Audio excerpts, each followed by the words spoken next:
दूसरे पंडित जी बुला लें। बोल दिया आपने? नहीं मतलब दूसरे आएंगे पंडित जी।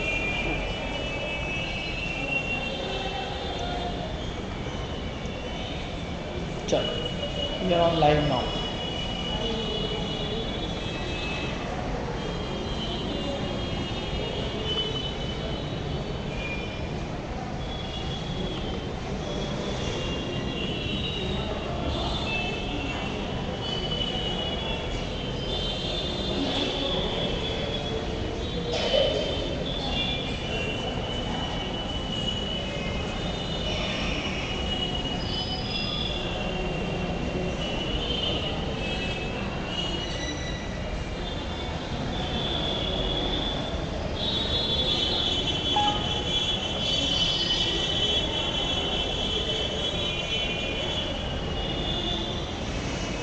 पहले का पूछे अपन, गुरु का लक्षण बताइए। गुरु का लक्षण क्या है? लक्षण बताना।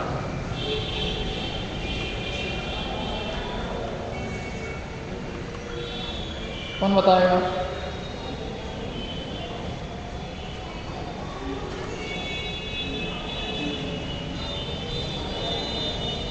गुरु का लक्षण क्या है? खुद का लक्षण क्या है? चलो आपका लक्षण बता दो, आपका लक्षण क्या है? आपका लक्षण क्या है? क्या अंकित आपका लक्षण क्या है? अपना लक्षण नहीं मालूम? अरे क्यों दीदी, आपका लक्षण क्या है? हैं? क्या है? नहीं एक शब्द बोला था उसके पहले, उपयोग। हाँ, आप अपना लक्षण क्या है? उपयोग। हर चीज को अपन लक्षण से परिभाषित करते हैं।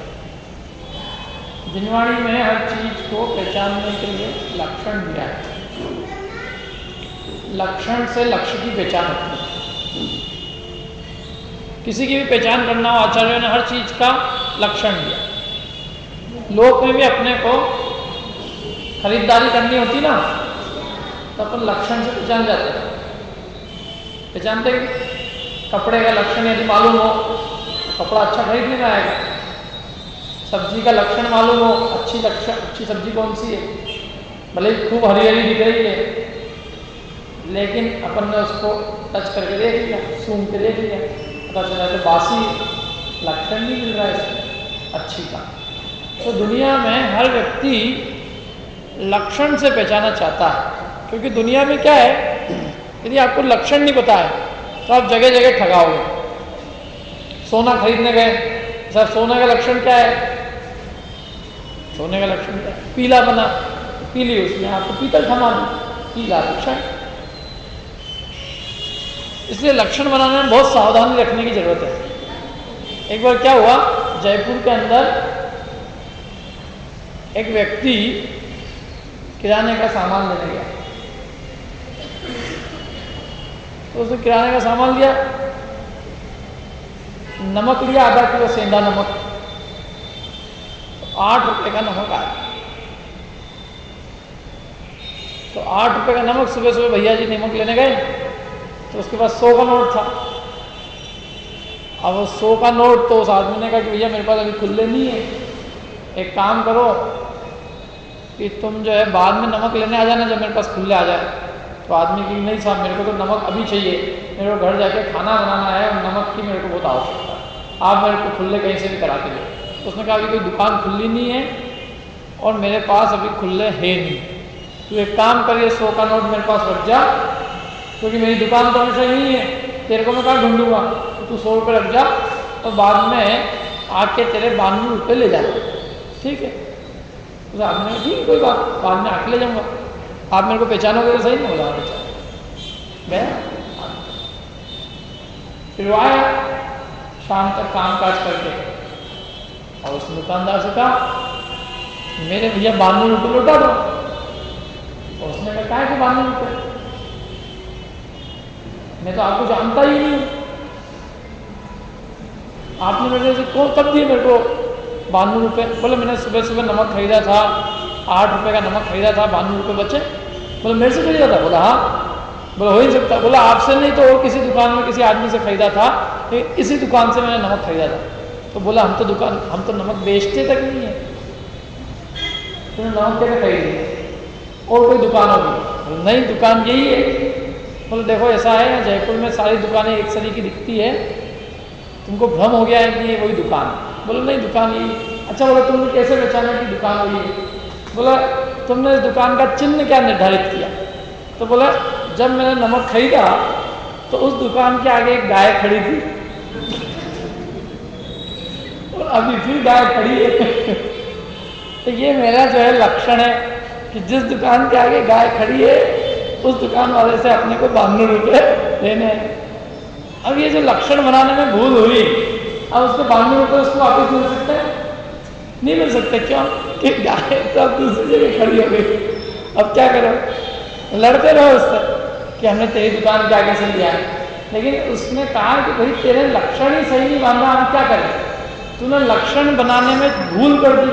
तू लक्षण और किसी तरीके से बनाता तो तेरे को दुकान पकड़ में आती। अब तू दुकान को पहचान ही नहीं सकता, क्योंकि जो तेरा लक्षण है वो दोषयुक्त है, निर्दोष लक्षण नहीं। ऐसे जीव का लक्षण बनाए, देव का लक्षण, शास्त्र का लक्षण, गुरु का लक्षण, हर चीज आप यदि शास्त्र पढ़ोगे ना और जितनी जितनी बुद्धि लगा के पढ़ोगे तो उतना उतना आपको आचार्यों की बुद्धि की विशालता का पता चलेगा और उनके ज्ञान की गहराई का ज्ञान होगा कि उनकी कितनी विशाल दृष्टि थी। भले ही उन्हें केवल ज्ञान नहीं था, लेकिन उनके सामने पूरे 21,000 साल झलक रहे थे। उनके सामने मानो हम सब नहीं कहीं बैठे थे।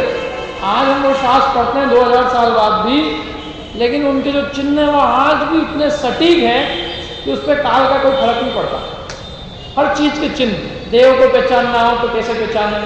कि साहब जिसके छत्र लगे हो, जिसके चमड़ ढुल रहे हो, जिसके नीचे भामंडल हो, या जिसके पीछे भामंडल हो, नीचे सिंहासन हो, यही उसका चिन्ह है। तो ठीक है, ये चिन्ह बनाया तुमने, कोई बात। एक देव आया, उसने अपने ऊपर 3 छत्र ढुलवा दिए, चमड़ 3 छत्र लगवा दिए। 32 अपने जो सेवक थे उनको कहा 32 इधर खड़े हो जाओ, 64 चमड़ ढुल दिया। एक सिंहासन आ गया, एक भामंडल हो गया देव।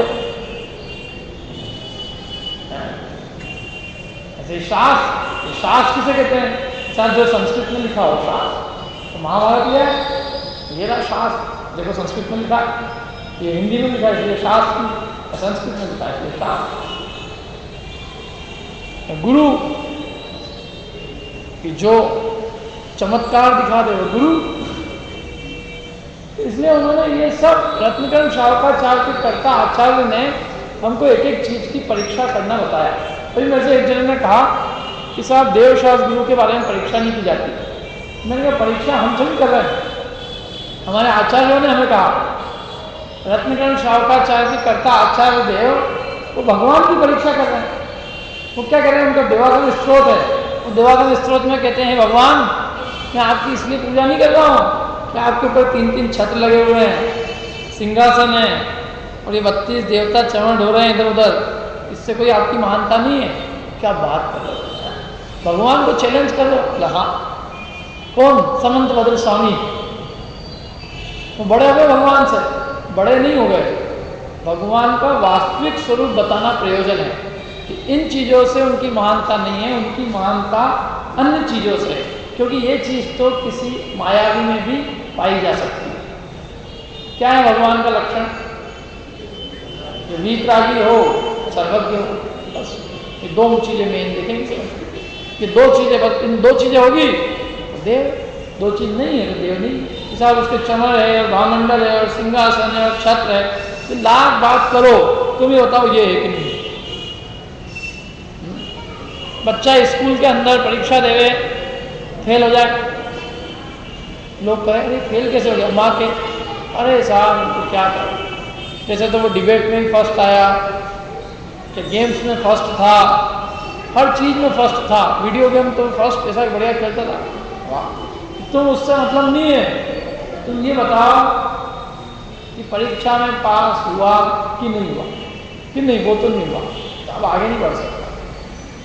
लाख उसकी दूसरी चीज़ें हों, लेकिन हमारा प्रयोजन वहाँ क्या है? एग्ज़ाम में पास होना। हमारे ऑफिस में एक बात कही जाती थी कि हम रिजल्ट को देखेंगे, क्या लास्ट फाइनल आउटपुट क्या है।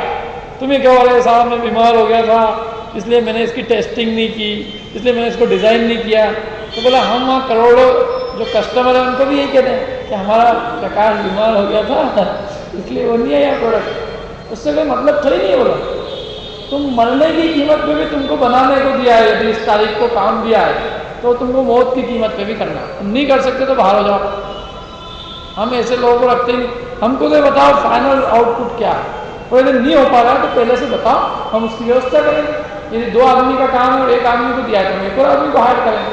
तुम ये बताओ हमें आदमी चाहिए, लेकिन तुम आखिरी दिन कहो ना मैं बीमार हो गया। चलो रिजल्ट आना चाहिए, लास्ट आउटपुट। तो लक्षण हमें वो चीज़ होनी चाहिए। 50 बातें कहो हम वो नहीं मानेंगे। हमको तो जो लक्षण दिया है वो है कि नहीं है, उस पर बात करो मुद्दे की। वो है पास, वो नहीं है क्या? नदी के अंदर कूद जाए और तैरना नहीं आया, और साहब मेरे पास ये MA की डिग्री है और इसकी है और इसकी है, तेरे क्या करे? डिग्री है तो बचा लेगी तेरे को, यहाँ क्या काम आएगा? तैरना काम ऐसी चीज़ है।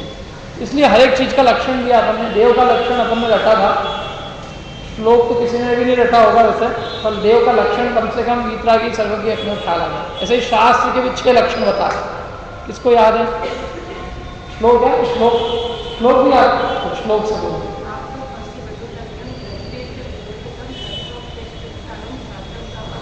बहुत बढ़िया, बहुत बढ़िया लक्षण होता है। ये है शास्त्र का लक्षण। क्या है इसकी 6 अपन ने बातें बताई थी ना, बताओ क्या है? हाँ, और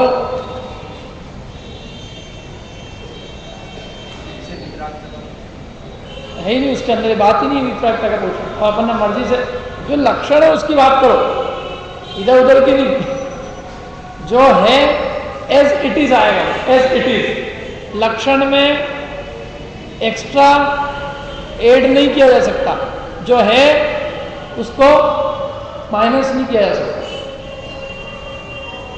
लक्षण कितनी उसको है, ना अधिक होता है ना कम होता है, जैसा है वैसा का तैसा, क्योंकि उससे हम उसको पहचानेंगे, वो हमारे को पहचान का चिन्ह है। यदि उसमें हमने गड़बड़ कर दी, वीतरागता का पोषण हो, लेकिन बात क्या है? तो बात सही है जो वीतरागता का पोषण करती हो, लेकिन वहाँ क्या लिखा है? और मालूम है 4 किसी को? बोलो।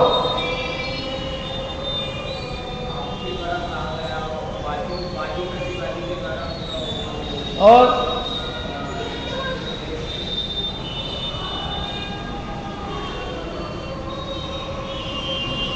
किसान पास के ऊपर तो आप प्रश्न नहीं कर सकते, जैसा है वैसा स्वीकार करें, जैसा है वैसा नहीं, इस कसौटी पे खड़ा करना चाहिए। यदि उसके ऊपर वादी प्रतिवादी द्वारा उल्लंघन किया जा सके, आपके द्वारा कहा गया नहीं हो, और तीसरा क्या है? तत्वों का निरूपण करता हो, और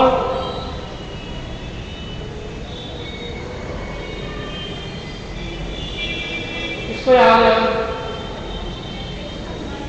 प्रत्यक्ष और अनुमान से बाधित ना हो। बहुत बढ़िया, 4 पॉइंट आ गए, 2 बचे हैं।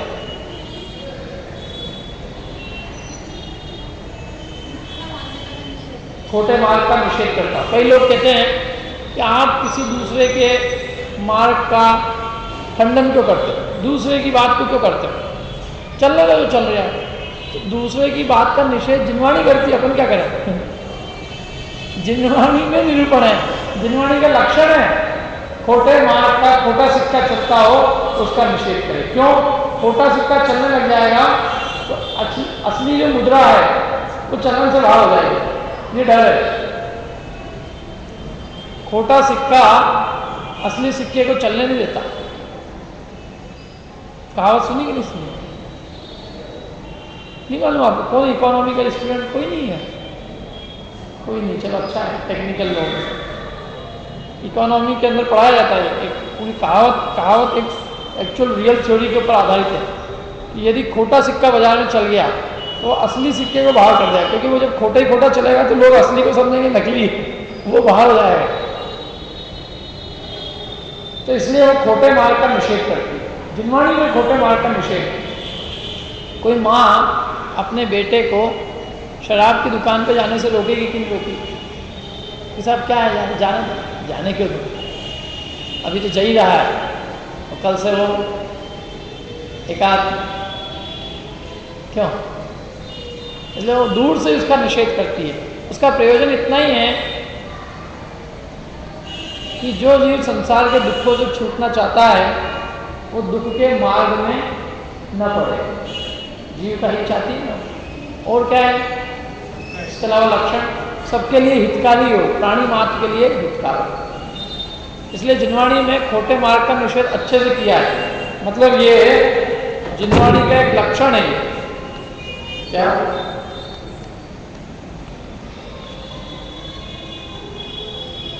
ठीक है, आप लोग गुरु का लक्षण बताना। कौन बताएगा? दोहा तो आपको याद होगा, और कोई से सुनते हैं? और किसको याद है दोहा? हाँ दीदी, आपके मुंह से सुन लिया मेरे पास। और भाई ऐसे काम नहीं चलेगा ये, क्योंकि ऐसे तो कुगुरु की मैं ना सालों चर्चा करूं तो भी अंत नहीं आएगा। एक बार यथार्थ स्वरूप समझ लिया कि ये यथार्थ स्वरूप है तो अन्य सबका निषेध पहले हो गया। हजार हम आपको कह ये रास्ते मत जाना, ये रास्ते मत जाना, और इधर ही मत चले जाए, इधर ही मत चले जाए, और इधर ही मत चले जाए। इससे अच्छा एक बार बता दो ना इधर जाना, 10 जगह मना करने से क्या मतलब है? तो एक बार लक्षण बता दो तो अपने आप बाकी सब चीज़ों का निषेध हो जाएगा कि भाई ये चीज़ें उसमें होती है और ये उसमें नहीं होती। और ये किसका लक्षण है, किन किन किन का? ये जो लक्षण अपन पूछ रहे हैं ये कौन ने कहा है? ये लक्षण किसने दिया हमें? लक्षण समंतभद्र स्वामी। और ये लक्षण क्यों दिया उन्होंने हमें? लक्ष्य की पहचान करके, ताकि हम सच्चे गुरु की परीक्षा कर सकें। क्या ये इसलिए उन्होंने हमें चिन्ह दिए, देव के, शास्त्र के, गुरु के, क्या सम्यक दर्शन का, सम्यक ज्ञान का, सम्यक चारित्र का, अनुगत का, हर एक चीज का लक्षण है। बिना लक्षण के बात करते नहीं। समंतभद्र आचार्य इतने महान आचार्य हुए न्याय के कि उनको न्याय के विषय में सर्वज्ञ कहा जाता है। माने यदि न्याय की किसी ने स्थापना की है तो समंतभद्र स्वामी ने की। कलिकाल सर्वज्ञ माना जाता है उनको। कलिकाल सर्वज्ञ माने उन्होंने इस पंचम काल में भी सर्वज्ञ होते हैं, इस बात की स्थापना की थी न्याय के द्वारा। उनका एक एक वाक्य इतना सार गर्भित होता है कि बस आप वो चीजें देख लो, ये है, ये है, ये है, ये है, ये है, ये है, ये है सिलेक्टेड, ये नहीं है, इनमें से एक में भी कमी है, नॉन सिलेक्टेड। वो तो बिल्कुल स्पष्ट है। जैसे 6 बताया तुमने शास्त्र के लक्षण, समझ लो एक में भी कमी हो, उसका वादी प्रतिवादी द्वारा उल्लंघन हो जाए, शास्त्र नहीं हो सकता। आपके द्वारा नहीं कहा गया हुआ शास्त्र नहीं, सबके लिए हितकारी नहीं है, शास्त्र नहीं। ऐसे गुरु के अंदर 6 लक्षण दिए कि 6 चिन्ह, 6 चीजें हैं, है तो पास, और नहीं है कि सब 5 है, 4 है, 3 है, 2 है, 1 नहीं। लक्षण मतलब लक्षण 6 से एक्स्ट्रा हो कोई दिक्कत नहीं, ये 6 मिनिमम चाहिए। कौन सी 6 चीजें चाहिए ना? 3 तो उनमें नहीं होनी चाहिए, 3 बातें, और 3 बातें उनमें होनी चाहिए। तो इतना सा याद रखना, 3 चीजों के वे त्यागी होते हैं और 3 चीजों को वो ग्रहण करते हैं।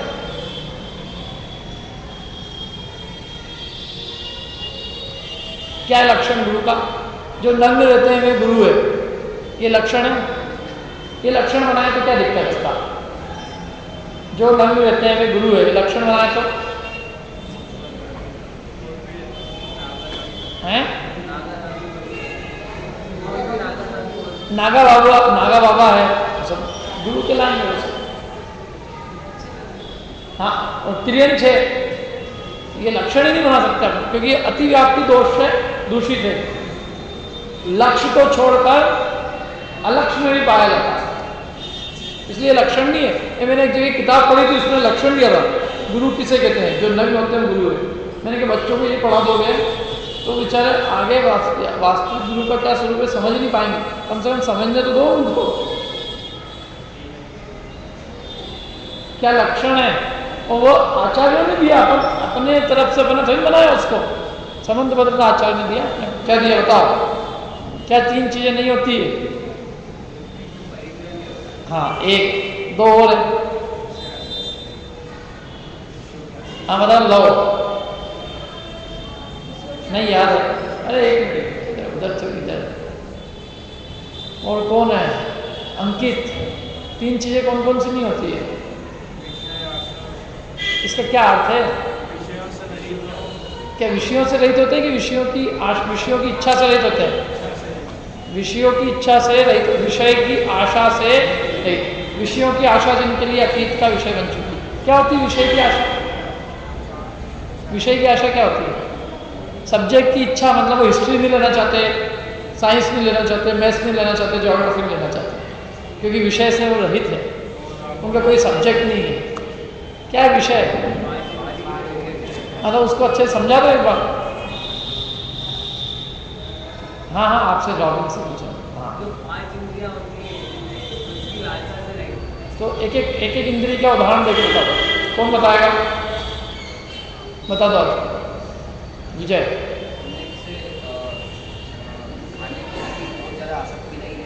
बहुत ज़्यादा की आसक्ति नहीं होती। हाँ, मतलब रसना इंद्रिय के विषय से रहित होते हैं। रसना इंद्रिय की विषय से, विषय आशा वशातीत हो। अतीत होता है ना, अतीत किसको कहते हैं? भूतकाल। भूतकाल कभी लौट के आता? भूतकाल जब बीत गया वो नष्ट हो गया, कभी लौट के नहीं आएगा। ऐसे जिनके विषयों की आशा बीत गई, अब वो लौट के आने वाली है। बीत गई, जब गृहस्थ अवस्था में थे तब विषयों की आशा थी। गृहस्थियों को विषयों की आशा बनी हुई है। गृहस्थ तो होते ही विषयों के गुलाम है।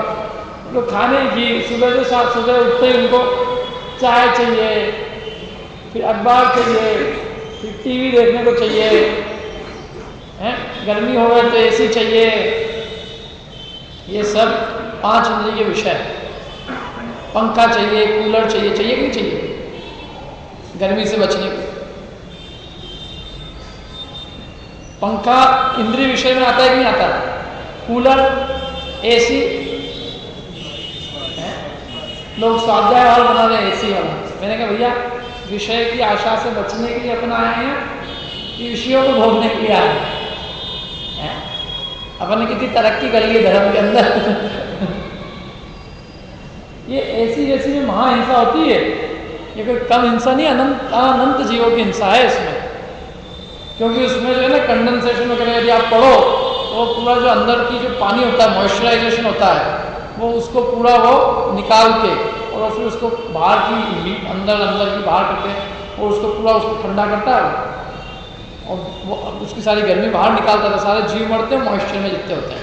और इतना इंद्रियों को आसक्त बनाता है, एक बार जिसको आदत चढ़ गई वो गर्मी में रहते नहीं बनता, वो तो गुलामी है। और एसी कितने के आते हैं? 40,000 रुपये का एसी आता है। मेरे को तो पता नहीं, मैंने एक बार हमारे सामने की दुकान थी, उस पर लिखा था मात्र 39,999 में, तब मुझे पता चला कि इसकी कीमत है। तो वो कहाँ से आएगा?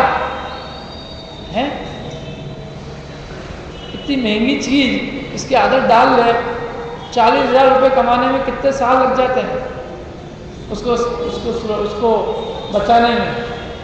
इसलिए ये विषयों की आशा नहीं होती, न पंखे की, न कूलर की, न एसी की। ये तो स्पर्श इंद्रिय का हुआ। और रसना इंद्रिय में, क्योंकि यदि ये विषयों की आशा से सहित हुए तो फिर अपने में उनमें क्या अंतर रहा? बल्कि मैं तो कहता हूँ अपन अच्छे हुए कि अपन पंखे के भी बिना चल सकता अपना जीवन। जिसको एसी चाहिए पड़ता हो, मैं तो कहता हूँ कि उसने इतनी स्पर्श इंद्रिय भी नहीं जीती जितनी अपन ने जीत रखी। क्या अपनी भरी गर्मी के अंदर भले कितने टेम्परेचर हो, अपना उपयोग जिनवाणी के पढ़ने में काम लगा दो, कुछ और वही उसके अंदर ही किसी को पंखा भी चाहिए हो, कूलर भी चाहिए हो, एसी चाहिए। इस सब का कारण है कि उपयोग अपन ने उन विषय में लगा रखा। ऐसे रसना इंद्रिय के भोग चाहिए हो, ये खाने को, कोई खाने की फरमाइश हो स्पेसिफिक, ये चीज़ चाहिए, ये चीज़ चाहिए, ये चीज़ चाहिए। अरे ये जो प्रतिमाधारी होता है वो ही नहीं कह सकता अपने घर वालों को कि तुम मेरे लिए ये बनाना, ये मत बनाना, मेरे को ये पसंद है, और वो भी नहीं पूछते। अनुमति त्याग में ही, अनुमति त्याग प्रतिमा होती है ना, अनुमति त्याग में ही वो अनुमति नहीं दे सकता कि आप मेरे लिए ये बनाना, और उद्दिष्ट त्याग में तो उसको पता भी चल जाए कि मेरे लिए बनाई है ये चीज, तो उसको तत्काल छोड़ देगा। क्योंकि रसना इंद्रिय का राग नहीं, रस नीरस जो भोजन है उससे अपना गड्ढा भरना, तो जीवन का आनंद तो लेना नहीं। जिनको जीवन का आनंद चाहिए रहता है वो 4-6 चीज़ें चाहिए, फिर 8 पकवान, सब चीज़ें दुनिया भर की चीज़ चाहिए। होना ये चाहिए कि त्यागी वृत्ति का जो भोजन है वो अत्यंत सात्विक होना चाहिए, हर आम आदमी उसको बना सके। कोई निर्धन से निर्धन व्यक्ति भी हो और वो भी उसकी व्यवस्था कर सके, उसके लिए अत्यधिक उसके ऊपर कोई आर्थिक बोझा नहीं आए, जो भोजन उसने अपने लिए बनाया है उसमें से उनका विहार हो जाए, तो किसी को कोई बाधा नहीं। और आप अपन प्रदर्शन में लग जाए, एक चांदी की थाल लाए, एक ने 1 पकवान बनाया, दूसरा 2 बनाया, तीसरा 4 बनाया, 5 से 6 बनाया, तो बेचारा जो सामान्य आदमी होगा कि भैया अपने बस की बात, एक दिन का खर्चा इतना है, अपने बस की बात। और शहर में समझ लो कर भी ले लो, तो गांव के अंदर थोड़ी इतने पैसे वाले लोग होते, वो कौन कौन करेगा बेचारा? क्या मधुमक्खी जो है ना पराग ग्रहण करती है फूल में से, तो उसको पीड़ा नहीं करती है, उसको जरा सी भी ऊपर ही ऊपर लेके उसकी गंध सूंघ लेती है बस। फूल को इतनी सी भी पीड़ा नहीं पहुंचती, इतनी सी कि उसका जरा सा भी नुकसान हुआ हो, तो आराम से फूल का भी काम चलता रहता है और भौरे को गंध भी मिलती रहती है, दोनों मस्त, ना उसकी हिंसा हुई ना उसका भी नुकसान, उसको भी अपना गंध मिल गई। ऐसे जहाँ खूब आडंबर नहीं होगा तो सहज सात्विक रसोई होगी, वो सबके लिए सहज सरल होगी। और जहाँ 4, 6, 8, 10 चीज़ें हुई कि ये भी वो भी, तो वो आम आदमी के लिए इतना मुश्किल हो जाएगा कि वो बेचारा उससे हाथ जोड़ दे, अपने बस की बात नहीं। और बल्कि प्रकृति के हिसाब से भी देखा जाए तो पचाना भी मुश्किल पड़ता है। सीधा सादा भोजन होता है, पचाने में सुपाच्य हुए, पच जाता आराम से, अधिक पानी नहीं मांगता तो तृषा का परिचय नहीं होता। और गरिष्ठ भोजन दो घी तेल वाला तो वो बहुत प्यास उत्पन्न करता है, तो प्यास उत्पन्न करने में बहुत संक्लेश होता है। लोगों को तो कोई विचार अपने दिखाने का इतना शौक है, वो सब्जी बनाएंगे तो उसमें घी तेल तेलना चाहिए। तो तुम्हारे गृहस्थी की आते हैं तो सब जगह लगाया, शादी ब्याह के अंदर घी तेल से लवा इतना विचार विवेक नहीं है अपने को कि अपन किसके लिए क्या काम करें। और वो चांदी सोने की थालियां सब निकल गई बाहर, किसको दिखा रहा तुम? जो सब कुछ का त्याग कर चुके उनके लिए। तो इसमें आकुलता इधर उधर नहीं हो जाए, हर आया आदमी उसको देखते रहे, लेते नहीं जाए। तो विचार करने वाली बातें हैं सर। प्रदर्शन में धर्म नहीं है, धर्म तो आत्मदर्शन में है। ऐसे सूंघने की, देखने की, अच्छा देखने की, सब कुछ अच्छा हो, टिप टॉप हो, कुछ नहीं है। विस्तार हो चाहे सोना हो, एक सरीका है, दोनों किसकी रचना है? पुद्गल। अंतर है उसमें, कुछ नहीं है।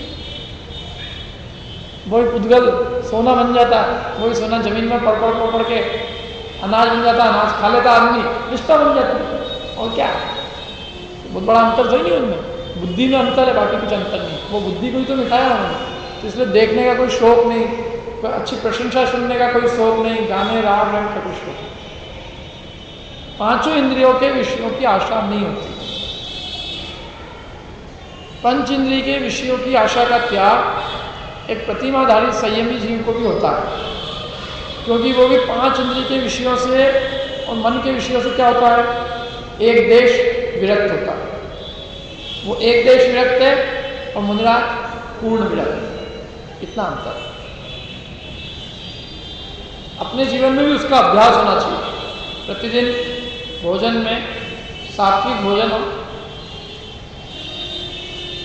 जो भी हो, मतलब सात्विक हो, सरल हो, बनाने में बहुत समय नहीं लगे, कम समय में बन जाए। तो कितनी देर भोजन कितनी देर करते हैं हम? 20 मिनट 25 मिनट, उसको बनाने में 4-6 घंटे लग जाए, क्या मतलब? एक सब्जी हो, दाल हो, रोटी चावल हो, काम क्या? ठीक है। और यदि कुछ अपने को फल वल चाहिए हो तो फल हो जाए, बदल बदल के एक फल ले लिया, खूब है।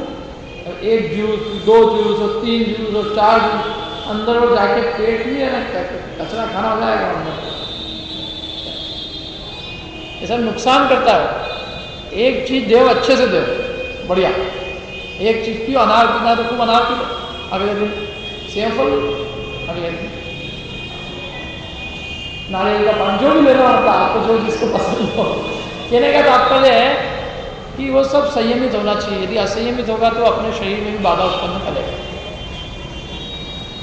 तो ये हो गई विषय की आशा। दूसरा क्या बताया था? दूसरा लक्षण एक ही बताना है, निरारंभो। निरारंभो क्या अर्थ है? आरंभ से कोई आरंभ नहीं, आरंभ सारंभ। 5 स्थावर काय जीव की हिंसा जिसमें हो, पानी डुल रहा हो, अग्नि जले, क्या पानी डोलना, अग्नि जलाना, वायु कायिक की मतलब पंखा वगैरह चलाना, और पृथ्वी खोदना, और वनस्पति का छेदन वेदन। इसमें किन की हिंसा हुई? पृथ्वी के छेदन वेदन में किसकी हिंसा हुई? स्थावर का। कौन से स्थावर की? पृथ्वी का। जल ढोलने में भले छना डाल के ढोले, मालूम अणुवृत्ति भी होता है, वो वृथा स्थावर न सहारे, व्यर्थ में स्थावर जीवों की हिंसा नहीं करता। अणुवृत्ति भी जितना जल चाहिए उतने जल से अपना काम कर लिया, व्यर्थ जल नहीं ढोलता, न किसी से ढोलने की कहता, न ढोलते हुए की अनुमोदना करता। क्या वनस्पति काय का छेदन वेदन वो नहीं करता, न कराता है, न करते हुए की अनुमोदना करता। अपने यहाँ तो मंदिरों आदि में, मंदिर के आसपास जो है वनस्पति आदि लगाने का भी निषेध किया है शास्त्र। शास्त्र में ये तक लिखा है कि बाग, बावड़ी, बगीचे, इसकी मंदिर को कोई आवश्यकता नहीं। मंदिर विक्रांता का आयतन है, न कि भोग का आयतन है। बाग बगीचे का है कि साधन विक्रांता का, आत्मा का ध्यान करेंगे, बगीचे देखें अच्छे से, और उसमें कितनी हिंसा होती है।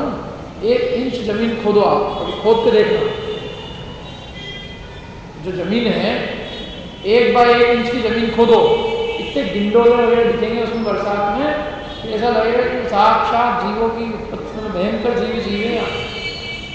1 बाय 1 इंच जमीन खोदने में का पाप है। ये जेनी हो गए उसके लिए खेती का मना है, अपने घर में बाग बगीचे लगाने का मना है। इतनी हिंसा है, और एक जीव की हिंसा वो करोड़ों सोने की दिनारों से भी, कोई करोड़ों सोने की दिनारे दे, एक जीव की हिंसा करे, एक जीव की हिंसा में ज़्यादा पाप किया उसने। तो इसलिए वो ये आरंभ कुछ नहीं होता। और ये तो मैं स्थावर आरंभ की कह रहा हूँ, ये पृथ्वी आदि खोदने में, वनस्पति वगैरह में तो 10 जीवों की हिंसा होती है, बाग बगीचे लगाने में।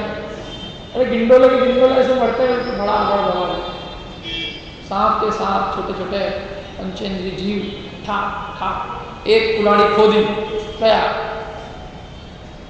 सब हिंसा होगी। ये सब एक तरफ तो धर्म में तो इतनी सूक्ष्म हिंसा है कि वो जो है पानी भी इतना सा भी जो है एक बूंद नहीं डूले, और दूसरी तरफ पंचेंद्रिय की हिंसा हो जाए, तो ये कौन सा धर्म है? सामने नहीं दिखती, क्यों? बाग बगीचे की हिंसा दिखती कि नहीं दिखती है? कभी देखी कि नहीं देखी? जमीन खोदने वगैरह में तो गृहस्थी नहीं करता वो आरंभ, तो मुनिराज की तो कहाँ बात करें? न वे स्वयं करते हैं, न किसी से करवाते हैं, न वो हो रहा हो उसकी तो अनुमोदना करते हैं। एक वृक्ष भी कहीं इधर छेदन वेदन हो रहा होगा तो उससे पीछे हट जाएंगे, अपने को नहीं करना, जिसको जानना होगा अपना कोई प्रयोजन नहीं। क्यों?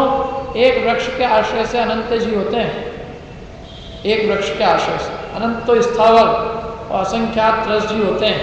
एक वृक्ष छेदा गया मैंने अनंत स्थावर जीवों की और असंख्यात रस जीवों की हिंसा होती। एक गृहस्थ नहीं कर सकता जो अणुवृत्ति हो, तो वो महावृत्ति उसका उपदेश कैसे देंगे और उसको कैसे करवाएंगे? कर रहा हो कोई तो उसकी अनुमोदना कैसे करें? उनका वो कार्य नहीं, उनका कार्य है, आगे बताएंगे उनका कार्य है, तो ये आरंभ सारंभ कुछ नहीं करते। आरंभ माने किसी प्रकार का हिंसा का इतना सा भी काम हो रहा हो, उससे अपन बिल्कुल अलग हट जाते हैं, अपने आप को उससे हटा लेते हैं। जिसे गृहस्थ को करना, गृहस्थ करेगा तो वो तो पुण्य लगेगा उसको। क्यों पुण्य लगेगा? क्योंकि वो नहीं करेगा, समझ लो मंदिर नहीं बनवाएगा, यद्यपि उसमें भी हिंसा का पाप तो लगेगा उसको, लेकिन मंदिर नहीं बनवाएगा तो क्या बनवाएगा? घर बनवाएगा। इसलिए उसने घर बनवाने की जगह मंदिर बनवाया, अच्छा किया। वो तो सब चीज़ों के छोड़ चुके हैं, जो स्वयं चलते फिरते सिद्ध है, उनको इन सब चीज़ों से कोई प्रयोजन नहीं है, तो इन सब चीज़ों के चक्कर में पड़ते ही नहीं। और इसमें जितना संकलेश विकल्प होता है, उतना संकल्प विकल्प वो किसी काम में नहीं होता। एक ईंट अपने को एक दीवार बनवानी हो ना, ये खड़ी करनी हो, समझ लो, इसको पुतवाना ही हो, तो फिर देखो आप क्या आकुलता चालू हो जाती है। जरा सा इसमें ममत्व पड़ जाए अपना कि ये अपना है और अपने को पुतवाना है। अभी पुतवाना है तो कौन सा पुतवाना है, उसका भाव क्या है, असली भाव, और उसके लिए पैसे इकट्ठे करना है, और पैसा जिसको दे वो बराबर काम करवा दे, तो बीच में कोई नहीं खा ले। कितने विकल्प है। अपना जो मकान होता है ना, आपका मकान, उसमें अपनापन है कि मेरा है, तो बस फिर देखो कैसी आकुलता होती है। यदि किराए का है कोई आकुलता नहीं, जब चाहे छोड़ो, जो टूट फूट हो उसकी जिम्मेदारी उसके वाले से। जरा अपनापन आया नहीं कि वो अपना धर्म ध्यान सारा एक तरफ छूट जाता है, और उसकी सुरक्षा और उसकी लीपापोती में अपना जीवन चला जाता है। इसलिए वो सब कार्यों से निवृत्त होकर और फिर क्या करे, एक आरंभ के त्यागी है। और एक और चीज़ क्या बताई थी मैंने, आरंभ माने 6 काय की जीवों की हिंसा से विरक्त, झूठ, चोरी, कुशील, परिग्रह, इन सब से विरक्त। परिग्रह का कोई लेश मात्र संबंध नहीं, ये उसमें भी आ जाएगा। पर आरंभ परिग्रह से क्या होते हैं, तो पहली चीज हुई विषयों की आशा से रहित होते हैं, दूसरा आरंभ से रहित होते हैं, तीसरा परिग्रह से रहित होते हैं। परिग्रह नहीं होता, लेश मात्र, इतना सा भी तिल तुष मात्र भी नहीं होता। अपन यदि इतनी की छूट दो तो वो एक उपकरण चालू हुआ तो 2 उपकरण, 3 उपकरण, 4, 5, 6, फिर 14 उपकरण, ऐसे लिस्ट चालू होती जाएगी, कोई अंत नहीं उसका। इसलिए कुंदाचार्य देव ने एक लाइन में कहा, तिल तुष मात्र लेश नहीं जिनके, इतना सा भी जिनके ग्रहण नहीं होता, तिल्ली जितना भी परिग्रह नहीं होता। ये 3 तो नहीं होते। नास्ती से बात करिए अपन ने, क्या क्या नहीं होते, क्या क्या होते हैं 3 चीजें, आप लोगों से नहीं, लोग क्या क्या होते हैं भैया, काय में लीन होते हैं, किसमें आसक्त होते हैं। ऐसी आसक्ति होती है जैसे जैसे मक्खी होती है ना, मक्खी को चाशनी मिल जाए, चींटी को चाशनी मिल जाए, छोड़ती है, मर जाएगी, चाशनी नहीं छोड़ेगी। बिल्ली को दूध मिल जाए, आप मार दो भले उसको, कुछ नहीं होने वाला, दूध नहीं छोड़ेगी। चूहा मिल जाए उसको, छोड़ेगी नहीं, कितनी आसक्ति से पकड़ती है उसको। ऐसे मुनिराज बड़ी आसक्ति से इसमें प्रवर्तित होते हैं, काय में, ज्ञान में और ध्यान में, और तीसरा तप में। ज्ञान ध्यान तपो रक्त, रक्त माने रक्त है, रक्त का मतलब लीन है, ज्ञान में लीन, ध्यान में लीन, तप। जो इन 3 में लीन हो जाएगा, उसके बाकी 3, वो जो 3 चीजें कही अपन ने ऊपर की, वो अपने आप मिट जाएगी। क्या? जिसने अपना उपयोग जिनवाणी के अध्ययन में लगाया, जिसने अपना उपयोग अपनी आत्मा के ध्यान करने में, सामायिक में लगाया, जो तपस्या में लीन रहेगा, उसके स्वयं आरंभ परिग्रह करने का समय कब मिलेगा? क्या विषय की आशा रहेगी? तो ये अस्थि से बात करें तो वे ज्ञान ध्यान तप में लीन रहते हैं, और नास्ति से बात करें तो वे 5 इंद्रिय के विषयों से और आरंभ परिग्रह से रहित होते हैं। ये नहीं होता है और ये होता है। ज्ञान माने काय का ज्ञान होते मालूम? आत्मज्ञान, तत्व ज्ञान। नहीं तो ज्ञान बढ़ाने के लिए तो अपन बहुत बढ़ाते हैं, ऐसा ज्ञानी ज्ञानी बैठे हैं। क्यों? अपन अपनी क्वालिफिकेशन में लिखते कि लिखते हैं BE, ME, MS, जो भी भगवान जाने क्या क्या, PhD होल्डर। तो ज्ञानी तो बहुत है, लेकिन यहाँ वो ज्ञान की बात नहीं चल रही है। कौन से ज्ञान की बात है? आगम ज्ञान, आत्मज्ञान, इसकी बात है। तो वो उसमें लीन रहते हैं, दुनियादारी के ज्ञान में नहीं। इंग्लिश पढ़ना ये सब, इन सब विषयों से रहित है। क्या जिंदगी अत्यंत अल्प है, और उस अल्प जिंदगी में यदि दूसरी सब चीज़ों में अपना उपयोग लगा देगा और वही पूंजी खो देगा तो जो प्रयोजनभूत चीज़ें वो कब समझेंगे क्या? इसलिए लौकिक जितनी भी विद्याएं हैं ये सब लास्ट में नंबर आता है इनका। पहले जीव को 4 अनियोग का अच्छा परिपक्व अभ्यास हो जाए, तब उसके बाद फिर वो लौकिक कोई विद्या सीखना चाहे जिन धर्म की प्रभावना के लिए तो वो बाद में, लेकिन पहले वो स्वयं 4 अनियोग का स्वाध्याय तो कर ले, पहले वो स्वयं अपने मत का अभ्यास कर ले और फिर परमत का करे तो कोई दोष नहीं है। लेकिन जो अपने मत का स्वाध्याय करने के पहले ही और परमत का स्वाध्याय चालू कर देगा तो वो भ्रष्ट हुए बिना रहेगा ही नहीं नियम से। एक आम आदमी के लिए भी जिनवाणी कहती है पहले स्वमत का स्वाध्याय करो, न्याय के पूरे ग्रंथ पढ़ो, परीक्षा मुख, प्रमेय रत्नमाला, प्रमेय क्रम मार्तंड, न्याय दीपिका। अभी एक बच्चे ने मेरे पूछा था कहाँ था मैं छावनी के अंदर, बोला साहब वो रजनीश का भी साहित्य पढ़ सकते हैं, सबको पढ़ना चाहिए, अपने तब तो पता चले क्या अच्छा है क्या नहीं। वाह बहुत अच्छी बुद्धि तेरी, खुद की क्या पढ़ी तूने? बोले खुद का तो मेरे को मालूम है जैन धर्म में क्या कहा गया, बहुत पढ़ा, सर्वज्ञ है तो साक्षात मैं तेरे से पढ़ने आ जाऊँ।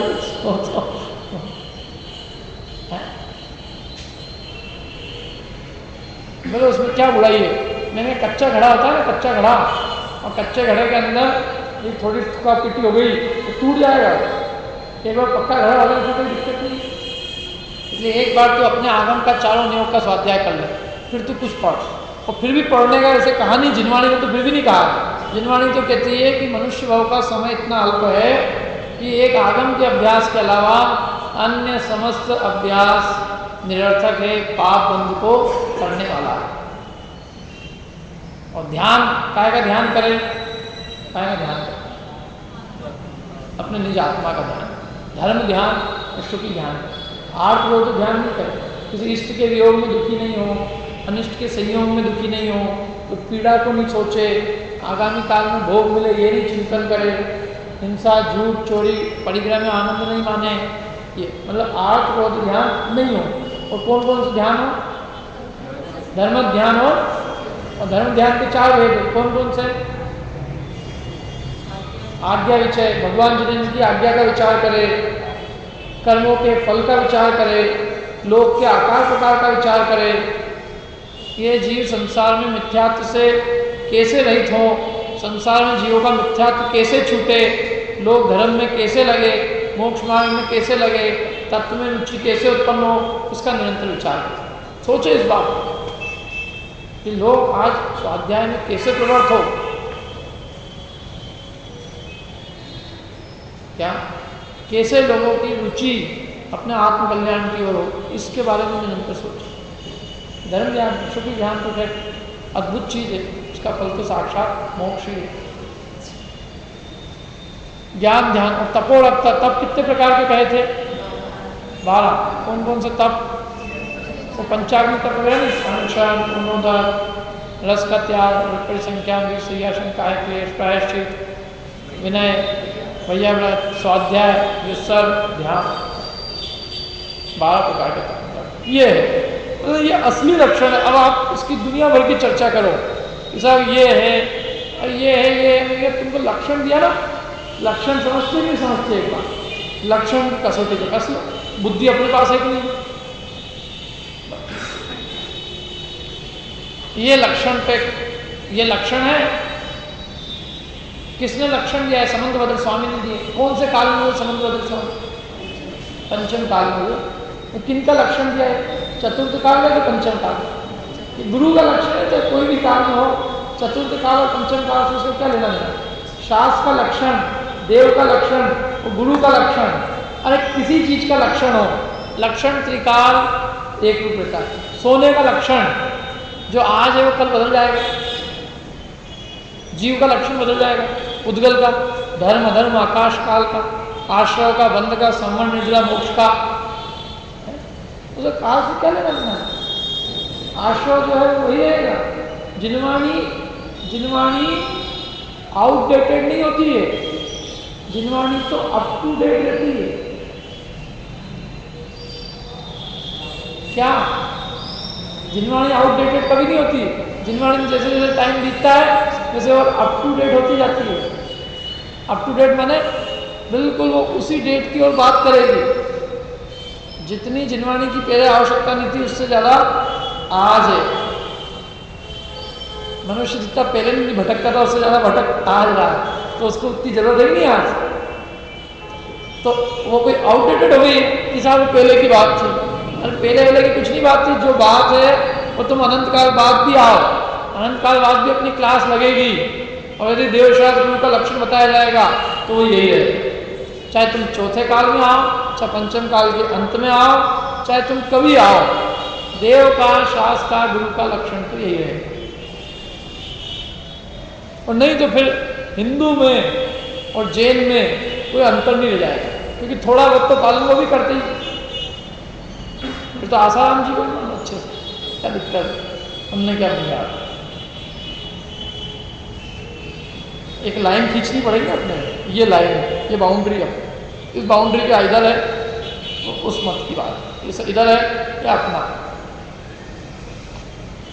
तो ये है, ये लक्षण है। अभी अपन ने इसकी बात करी कुगुरु की, वैसे अब इसका उल्टा लक्षण बताया था अपन ने। क्या था कुगुरु का लक्षण, बताओ कौन बताया?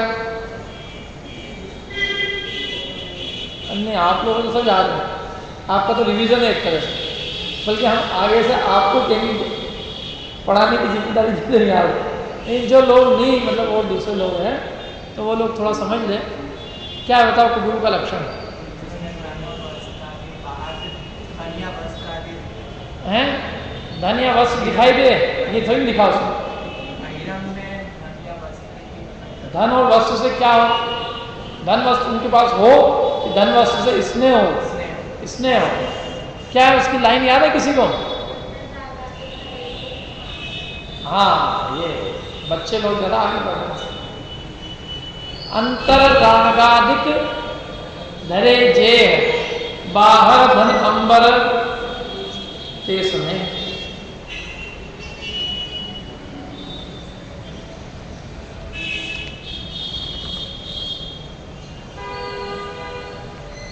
ये एक लाइन याद कर लेना, क्योंकि क्या है, इस विषय का कोई अंत ही नहीं, अंतहीन चीज है। इसलिए मैंने कहा ये लक्षण आप समझ लो, कुगुरु का भी लक्षण समझ लो। क्या ये है? ये है, यदि ये है तो कुगुरु, ये नहीं है, ठीक है, ये नहीं और वो चीजें हैं सुगुरु। धन से स्नेह,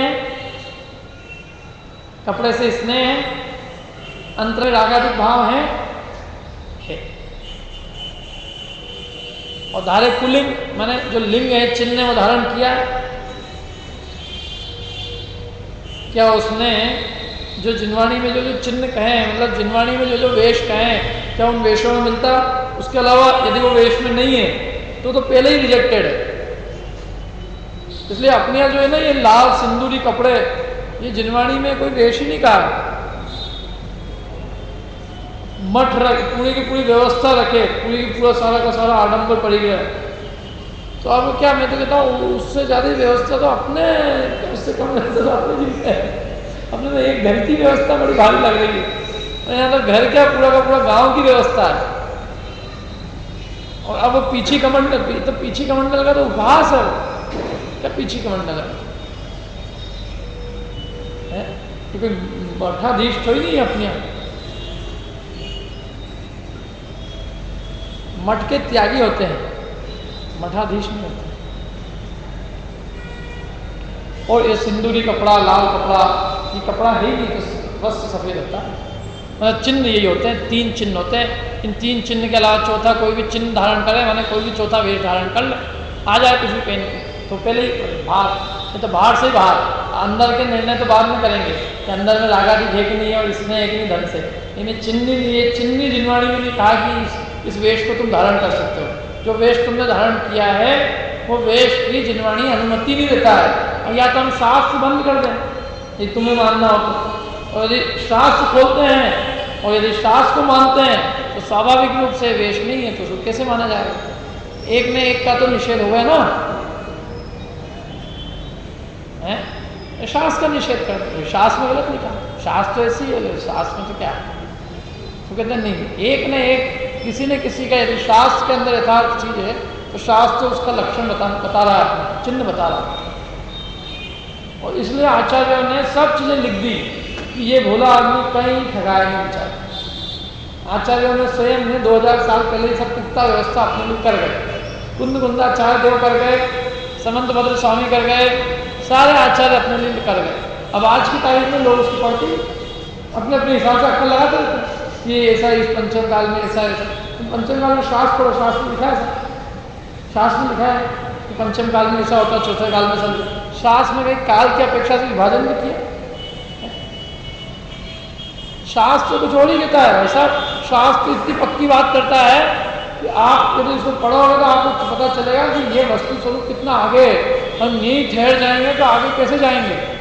यदि मतलब जो है इतने कोई पीतल कोई सोना मान के यदि संतुष्ट हो जाएंगे तो सोने की प्राप्ति अपने को भी नहीं होगी न दूसरे को होगी। इसलिए आगे पुरुषार्थ। पीतल की भी अपनी जगह कीमत है, लेकिन पीतल सोना नहीं माना जा सकता। पीतल पीतल। हंस ना, हंस का लक्षण बनाया। हंस कैसा होता है, क्यों हंस का क्या लक्षण है? दूध और पानी को अलग अलग करना। अब यह हंस का लक्षण है। अब कोई कहे कि साहब हंस मिलते ही नहीं इस समय, तो अपन जो सफेद है उसको हंस मान लो। वो तुम्हारे मानने से थोड़ी नहीं वो हंस हो जाएगा, तुम्हारे मानने से भी होने वाला थोड़ी नहीं। हंस तो वही रहेगा जो दूध और पानी को अलग अलग करेगा। हंस का लक्षण तो त्रिकाल अबाधित रहेगा। जो हंस होगा वो हंस ही रहेगा। अन्य को हंस माना नहीं जा सकता। तुम्हारे मानने से वो नहीं हो जाएगा। तुम तो अग्नि को ठंडी मान लो, मैं तो अग्नि को ठंडी मानता हूँ, मान लो कोई चीज। कल तवा दे देना तुम्हारे हाथ में ठंडा ठंडा। तुम्हारे मानने से वस्तु थोड़ी नहीं बदल जाएगी। वस्तु स्वरूप तो जो जिनवाणी में प्रतिपादित किया है त्रिकाल वही रहने वाला है। उसमें कोई परिवर्तन की कोई गुंजाइश है ही नहीं। तुम आज मानो, चाहे 1000 साल बाद मानो, चाहे अनंत काल बाद मानो, जो जो जिस जिस चीज का लक्षण है वो ही है। लक्षण से ही लक्ष्य की पहचान होती है। ठीक है, ये तो हो गया अपना कुगुरु का। अपन चलेंगे आगे, धर्म की बात करेंगे। थोड़ी धर्म अपन बहुत करना चाहते हैं ना, धर्म का क्या लक्षण है वो भी देख लो। धर्म का लक्षण क्या होता है? धर्म का लक्षण भी दिया समंतभद्र स्वामी ने। हर एक चीज का लक्षण, बिना लक्षण के नो टॉपिक, कोई बात नहीं। क्या है बताओ धर्म का लक्षण? अपन अगली बार रत्न शाह का चाल उसकी एक एक गाथा लक्षण। धर्म कर्म निवर्णम संसार दुखत सत्वान यो धर्तुत्तमे सुखे। संसार दुखत, संसार के दुखों से निकालकर, यो धरती उत्तमे सुखे, जो उत्तम सुख में धरता है, जो दुख से निकालकर उत्तम सुख में धरता है वो धर्म है। और वो कैसा होता है? कर्म निवर्णम, कर्म का निवारण करता है, कर्म का नाश करता है। धर्म करते हैं तो कर्म कटते हैं, धर्म से कर्म बढ़ते नहीं है। यदि धर्म से भी कर्म बढ़ने लग जाएंगे तो फिर कर्म काहे से कटेंगे? धर्म करे सो कर्म कटे, ये कहावत। समझ नहीं बात? तो ये धर्म का लक्षण है। और ऐसे लक्षण को कहने की उन्होंने प्रतिज्ञा की, देश यानी समीचीनम धर्म को। ठीक है, आया समझ में? क्या बताओ धर्म का लक्षण? रॉबिन कहाँ से निकाल के? संसारी जीवों को दुख से निकालकर उत्तम मोक्ष रूपी स्थान में धरे और कर्मों का निवारण करे, उसे धर्म कहते हैं। ये धर्म का लक्षण है। अब इस पर कसेंगे। यदि इस पर कसने तो आएगी चीज धर्म, इस कसौटी में उतरा नहीं अधर्म। अच्छा, हमने तंबोला खेला, कितने कदम कटे तुम्हारे? धर्म के नाम पे तुम्हारा दुख बढ़ा, सुख बढ़ा, और लड़ने और आकुलता हो गई। मतलब आप देखो कि जैन समाज कितना गरीब समाज है कि वो एक 25 रुपये के बर्तन के लिए 1 घंटे बैठ सकता है। समझ लो 25 से 250 रुपये, उसके 1 घंटे की कीमत कितनी है? माने 100 महिलाएं बैठी है, 100 महिलाएं, और 100 महिलाएं 1 घंटे 250 रुपये के इनाम के लिए बैठी है।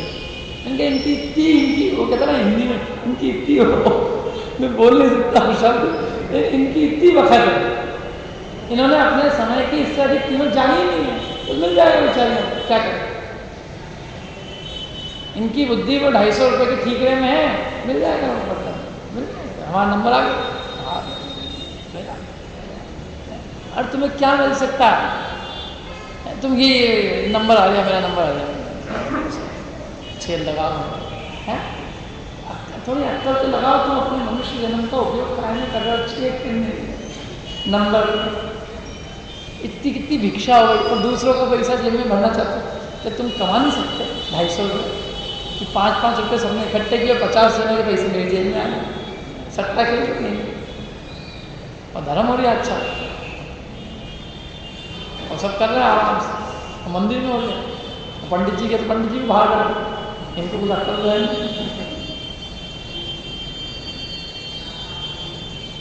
तो ये इसलिए काल तो आप कल्पना ही मत करो क्या नहीं हो रहा है, क्या जो जिसको उन्होंने सप्त व्यसन कहा, वो सप्त व्यसन धर्म का नाम नहीं दिया उसने, बदल थोड़ा बहुत बदल दिया उसमें, नहीं होता वो कहते 24 तीर्थंकर का 24 नंबर का नाम महावीर, 24 नंबर वाला आएगा तो महावीर भगवान बोले, 23 नंबर वाला आएगा, लेकिन मूल भावना क्या है, मूल भावना तो है हमारा नंबर आए, माल मिले, इनाम मिले, पुरस्कार मिले। ये सब राग द्वेष को बढ़ाने वाले कार्य है, कलम काटने वाला नहीं है। इससे कम से कम तुम आधे घंटे कुछ शास्त्र का स्वाध्याय करो, कहीं शास्त्र स्वाध्याय चलता हो तो उसको सुनो, शांति से उसका विचार करो, भगवान जिनेन्द्र की पूजन पाठ करो, सामायिक करो, कुछ भी करो, धर्म का कार्य करो, 2 चीज़ अपने को सीखे, किसी को सिखाओ, 2 जनों को ज्ञान दो। ये क्या अपनी बुद्धि इतनी सी चीज़ों में लगा रखी है, इतने भिखारी है अपन, और यदि तू सचमुच 250 रुपये का भिखारी है तो तू वैसे ही भिखारी बनेगा आगे बढ़ेगा, और यही बनेगा, तो चिंता क्यों कर रहे।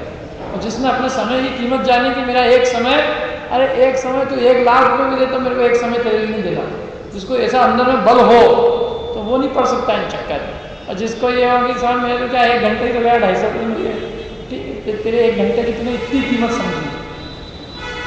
आदमी को जिसको अपने समय के ऊपर विश्वास नहीं है और अपनी योग्यता में जिसको विश्वास नहीं है, वो व्यक्ति का न लौकिक में विकास हो सकता है, न मोक्ष मार्ग में विकास हो सकता है।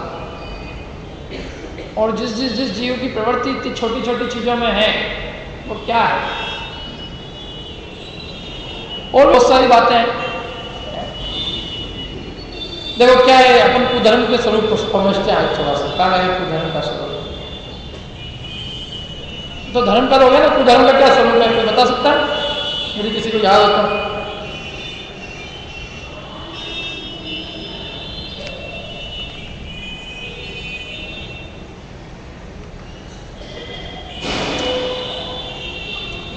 बताओ, कौन बताएगा, किसी को याद हो तो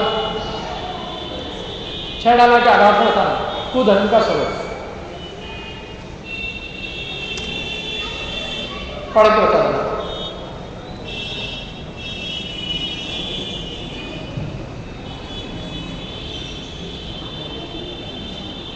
दो बातें कही यहाँ पे, देखो कितना एक एक लाइन में दौलत राम जी ने ऐसा लक्षण दिया है, सटीक एकदम निशाने पे जाते। क्या देखो, 2 चीजें होती, धर्म में 2 बातें होती, एक तो धर्म में वीतरागता और दूसरी अहिंसा। धर्म में धर्म क्या करेगा, वीतरागता का पोषण करता हो और उसमें अहिंसा का निरूपण, 2 बातें होगी धर्म में, वीतरागता और अहिंसा। और जहां ये 2 बातें नहीं है वो कुधर्म, या यूं कहें अपन धर्म, इस अपन वो महावीर जयंती के दिन झंडा लेके चलते हैं, लेके चलते हैं ना, क्या लेके चलते हैं, झंडा, धर्म की परिभाषा के लिए सबको बताते हैं अपन, भले अपन कुछ भी करते हैं, इन सबको बताते हैं, देखो तुम धर्म क्या है, तुम देख तो लो, हमने तो कर लिया धर्म, तुम भी देख लो क्या है धर्म, क्या है, अहिंसा परमो धर्म, अहिंसा परम धर्म स्वीकार किया। अहिंसा, हिंसा कितने प्रकार की होती है, अपन ने बताई थी ना, हिंसा कितने प्रकार की है, 2, कौन कौन सी, द्रव्य हिंसा और भाव हिंसा। द्रव्य हिंसा किसे कहते हैं, किसी जीव को मारना, सताना, उसका दिल दुखाना, ये सब कहाँ में आता है, द्रव्य हिंसा। एक थप्पड़ मारा, क्या हुई? सताया, किसी का दिल दुखाया, सब द्रव्य हिंसा हो जाए। भाव हिंसा क्या है?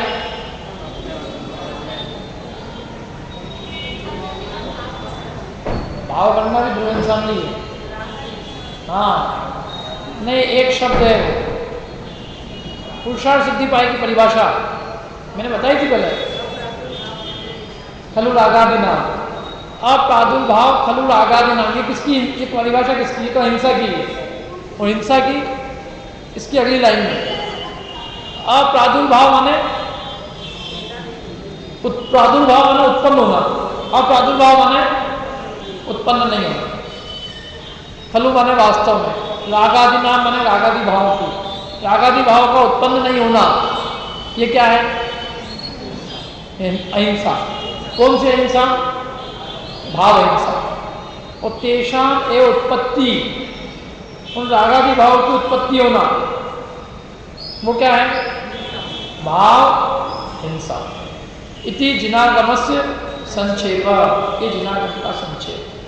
इतनी सरल सरल भाषा में परिभाषा की।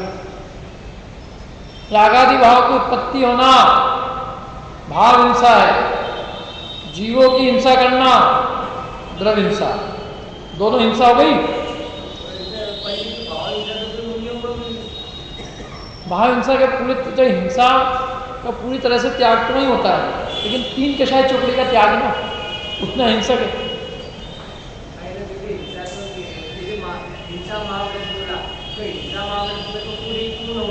नहीं, तो अहिंसा महाव्रत जो है वो द्रव्य की अपेक्षा से करें, त्रस विस्तार दोनों प्रकार की जीवों की हिंसा से विरक्त है।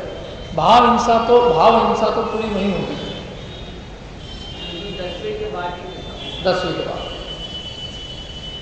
लेकिन क्या है, 3 कषाय चोपड़ी का अभाव है ना, 1 कषाय है, 3 का तो अभाव। अब 1 है वो संयोजन, और 3 तो बड़ी बड़ी थी, तो देखेंगे छोटी को कि बड़ी को, बड़ी को जो चलेगी, इस अपेक्षा से अपना हिंसा। लेकिन वो ये बात सही है कि पूर्ण हिंसा धर्म तो अनंत को ही होता है, इसलिए धर्मात्मा पूरी तरह से पूर्ण हुए अनंत होता है। तो यही पूरा धर्मात्मा मान लेंगे तो बचा ही नहीं कुछ करने, तो यहाँ कुछ बचा ही नहीं, तो फिर आगे के गुणस्थान नहीं बनेंगे। आगे के गुणस्थान तभी बनेंगे जब कुछ कमी यहाँ पे अपने को स्वीकार करेंगे। यदि यही अहिंसा पूरा धर्म मान लेंगे तो पूरा धर्मात्मा नहीं मानना पड़ेगा।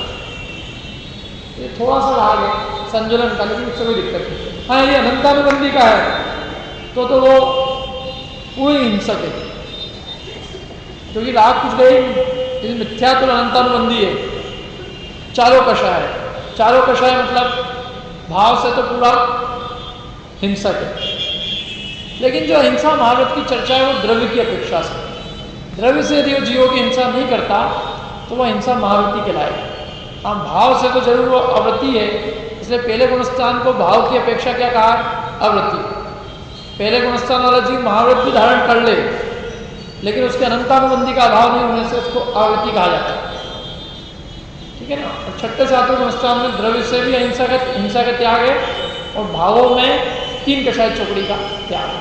अच्छा प्रश्न था, आया समझ। अब ये दोनों बात ले ली, कुधर्म में दोनों चीज आ गई, भाव हिंसा भी और द्रव्य हिंसा भी।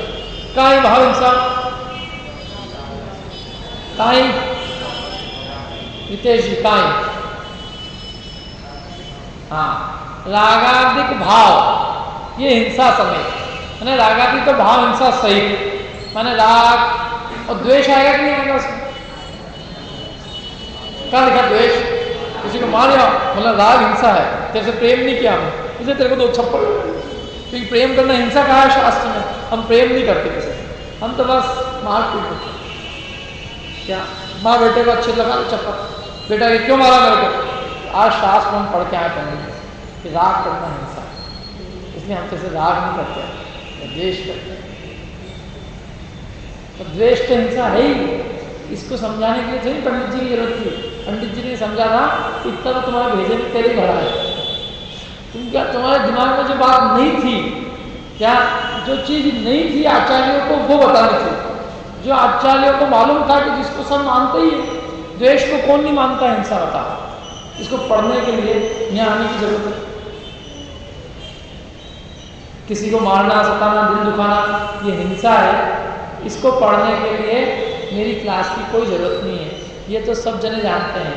ये तो इसके लिए ज़रूरत है कि जो राग ना, जो प्रेम, इसको दुनिया समझती है बहुत अच्छी चीज़ है।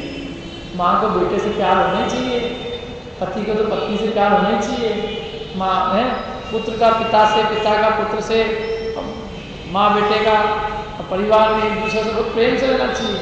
और कहते शास्त्र में तो कुछ और ही लिखा है।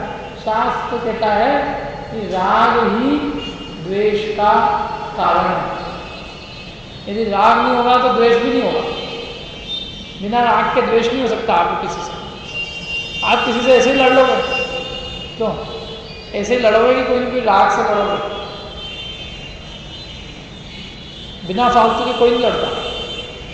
किसी चीज में कमी पड़ती है ना राग में, तो लड़ता है। तो द्वेष का कारण तो राग, इसलिए राग को उन्होंने मेन, उसको तो मुख्य मतलब फ्रंट लाइन में खड़ा किया राग, और द्वेष को उन्होंने डाला आदि में।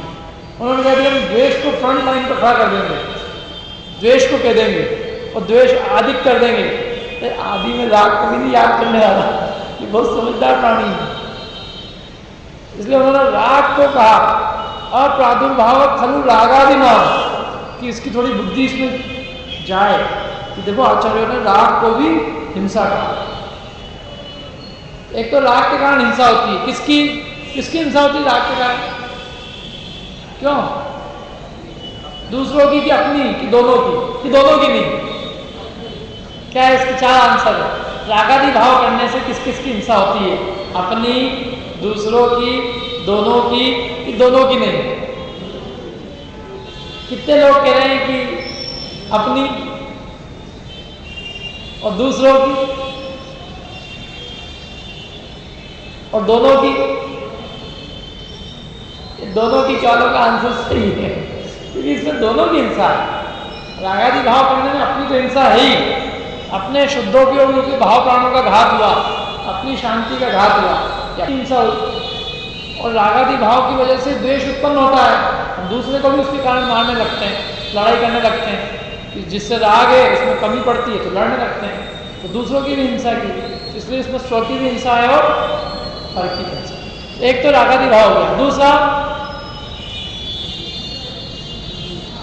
दर्वित त्रस थावर मरण के। दर्वित का क्या अर्थ है?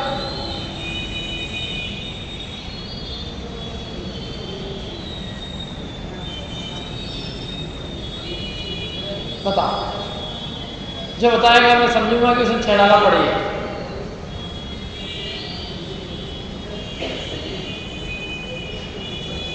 चलो मैं बताता हूँ क्या है यहाँ पे। एक तो भाव हिंसा होगी ना, और द्रवित का मतलब है द्रव्य, तो द्रव्य हिंसा है। माने त्रस और स्थावर जीवों का मरण का क्षेत्र, माने जब त्रस और स्थावर जीवों का मरण हो, जब त्रस और स्थावर जीवों की हिंसा है, वो कौन सी हिंसा है? द्रव्य हिंसा। माने द्रव्य हिंसा और भाव हिंसा सहित जो भी धर्म है वो धर्म नहीं है, वो क्या है? कुधर्म है। एक क्रिया, कौन सी क्रिया? जहाँ स्थावर त्रस की हिंसा है और रागादि भाव। जब त्रस और स्थावर की हिंसा है, त्रस और स्थावर का मरण है और रागादि भाव है, ये सारी क्रियाएं तिन्हें जानहु, उसको तुम जानो। क्या जानो? क्या जानो? कुधर्म। तिन्हें जानहु कुधर्म। और तिन्हें सर्दे जीव लहे अशरम, माने वो बहुत बेशरम हो जाता है जो इनकी श्रद्धा करता है। अशरम माने बेशरम, माने तिन सर्दे जो इनकी श्रद्धा करता है, वो जीव बहुत बिना शर्म का हो जाता है। शर्म का क्या अर्थ है? बताओ, शर्म का क्या अर्थ है? शर्म, शर्म नहीं एक्चुअल में शर्म है, शर्म अलग शब्द है। शर्म का क्या अर्थ है? शर्म आती भी नहीं आती है जवाब। शर्म का क्या अर्थ है? लज्जा। एक अर्थ तो ये। हिंदी भी बहुत समृद्ध भाषा है। शर्म के अनेक अर्थ नहीं, अशर्म का शर्म, शर्म का शर्म का अर्थ होता है सुख। शर्म का अर्थ सुख। आनंद, सुख, कल्याण। तो तीन श्रद्धे, तीन माने जो उस कुधर्म की श्रद्धा करता है, माने जो कुधर्म को धर्म मान के उसकी श्रद्धा करता है, ऐसा जीव लहे माने प्राप्त करता है, अशरम माने दुख को प्राप्त करता है। जो ऐसे खोटे धर्म की धर्म मान के श्रद्धा करता है वो क्या करता है, दुख को ही प्राप्त करता है। जो दूसरे को दुखी करेगा, उसको धर्म मानेगा, उसको क्या मिलेगा, दुख मिलेगा कि सुख? क्यों? पशु की बलि दे दो, बोले क्यों दे रहे हो उनकी बलि? सारी सबसे स्वर्ग चले जाते हैं। अच्छा तो तुम्हारे पिताजी की बलि दे देना, उनको ही स्वर्ग पहुँचा दो सीधे सीधे, वो उनको ही क्यों, तुम खुद ही चले जाओ ना अंदर, सबसे पहले स्वर्ग तुम्हारी हो जाएगा। क्यों? दूसरों की बलि में स्वर्ग होगा। एक अमेरिका में एक महापुरुष, महात्मा, बहुत अच्छे परिचय महात्मा, नाम नहीं बताऊंगा मैं, वो सिल्क का कपड़ा पहन के आया मंदिर में। मैंने टोक दिया, मैंने कहा यहाँ नहीं चले गए। मेरे से बोले इसके जितने भी थे ना, इस सिल्क के बनने में जितने भी कीड़े थे, उन सबका तो मोह छोड़ गया। मैंने कहा उनका हो गया तो तुम्हारा भी करवा देते इस हाथ में। मैंने कहा हमारे यहाँ की क्रिया में तो कुछ नहीं हो सकता। और लोग सुनते थे सब, वहाँ ऐसा नहीं था कि वो सज्जन महात्मा की वो। तो मैंने कहा हमारे जैन धर्म के कार्यक्रम में तो नहीं आ सकते। मैंने कहा कपड़े नहीं चल सकते, तो मंदिर के बाहर वाले कपड़े। 1 मीटर सिल्क के अंदर 6000 कीड़े मरे हो और वो कपड़ा पहन के आदमी आ जाए तो घुसने किसने दिया? वहाँ तो मैं कह सकता था, यहाँ तो मेरी हिम्मत नहीं किसी, यहाँ तो भैया वो अपने को बाहर करते हैं। लेकिन वो लोगों ने इतने विचार विवेकवान थे कि भैया यदि सिल्क के कपड़े हैं और उसमें यदि हिंसा है तो हिंसा के कपड़े पहन के आने में कौन सा धर्म हो जाएगा? बताओ तो सही। कोई भी क्रिया हो, तो मैंने एक उदाहरण दिया आपको, कोई भी चीज़ हो संसार में, आप धर्म के नाम पे राग भाव का पोषण करो और धर्म के नाम पे आप हिंसा करो, समझ लेना खूब लाइट वाइट खूब जला ले अपन एकदम बढ़िया, हेलोजन वगैरह बड़े बड़े, और नृत्य प्रतियोगिता रखें अपना किया, नृत्य प्रतियोगिता अपनी क्लास। लोगों को तो बड़ी अच्छी लगेगी, जितनी भीड़ नहीं उससे डबल भीड़ आ जाएगी। लेकिन इसमें दोनों काम होंगे, राग का भी पोषण होगा और रात्रि में होगी तो भयंकर हिंसा होगी, लोग ताली बजाएंगे। ऐसा धर्म का कार्यक्रम तो हमने आज तक नहीं देखा। लेकिन वो हुआ क्या हुआ उसमें? श्रृंगार कर करके अपने आए मंदिर में, श्रृंगार करके आए, तैयार हो जाए, राग का पोषण हो धर्म, व्रताधिक का नाम धारण करके और अच्छे अच्छे विषयों का पोषण किया, राग का पोषण किया, धर्म। कुतूहल आदि क्रियाओं में प्रवर्तन करने लगे, कुतूहल माने खेल कूद में, धर्म नहीं। जुओं की हिंसा करें, अपने यहाँ तो एक एक काव्य बहुत इतनी कम से कम हिंसा युक्त कहा है कि जिसमें हिंसा बहुत बिल्कुल अवॉइड करना, बहुत ज़्यादा बिल्कुल बस ही नहीं चले और तुम्हारा परिणाम उसके बिना लगते ही नहीं हो तो ठीक है, थोड़ा बहुत सावधानी कर सकते हैं। लेकिन तुम वो सावधानी के नाम पे, थोड़े से सावधानी के नाम पे सावधानी करो और परिणामों को ठिकाना ही नहीं हो, तो भैया इसमें तो धर्म नहीं। इसलिए रात्रि में पूजन करना, क्या ये सब कार्यों का अपने निषेध, क्योंकि इनमें हिंसा बहुत होती है। अपन पानी में ढोलना, आरंभ करना, बहुत हिंसा है। और अपन अपने बुद्धि से विचार विवेक कर लो खुद ही। अब तो क्या है कि ये सब पंथ प्रधान पर हो जाता है ना, तो उसमें कहने को लगता है कि भैया ठीक है, समझेगा ये इस वाले हैं और उस वाले क्या करेंगे?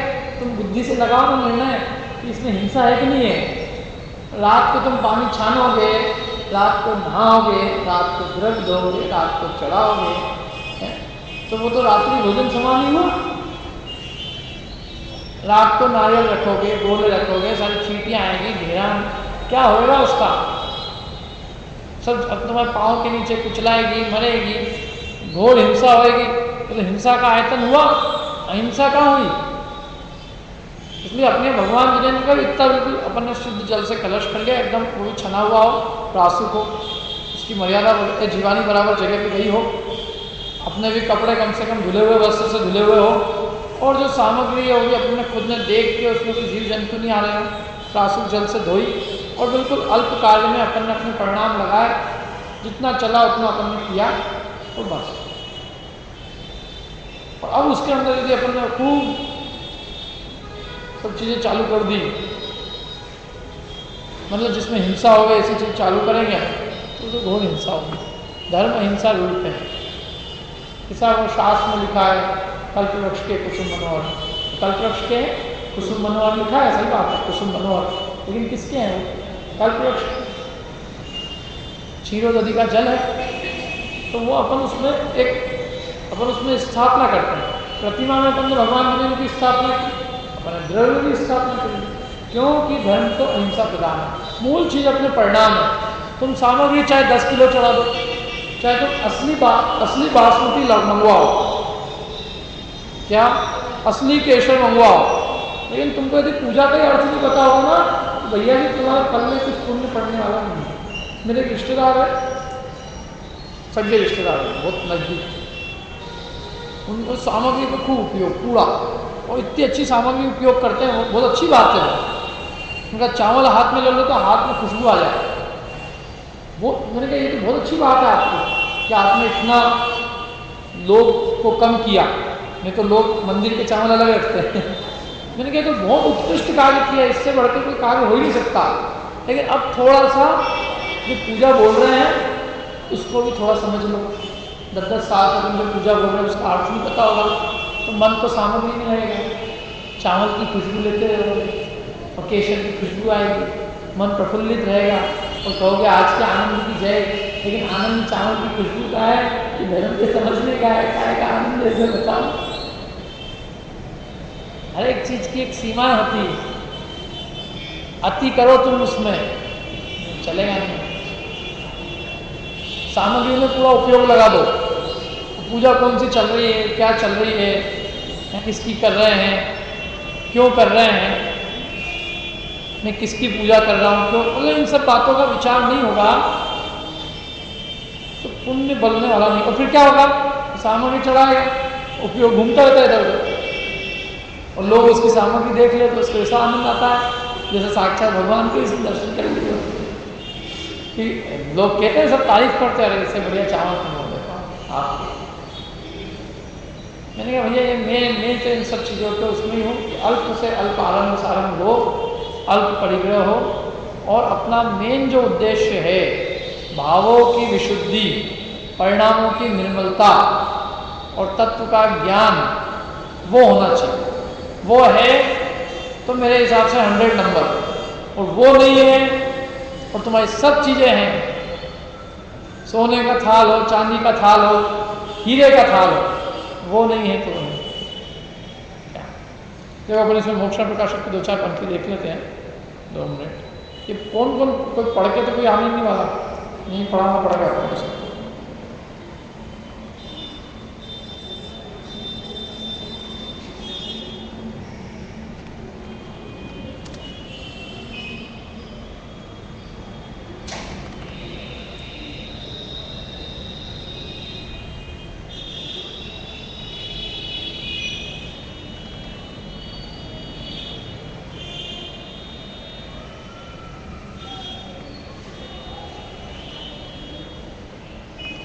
इसको पढ़ के आना अगली बार से। मैं बताता हूँ एक्सपोजिशन ऑफ फॉल्स रिलीजन।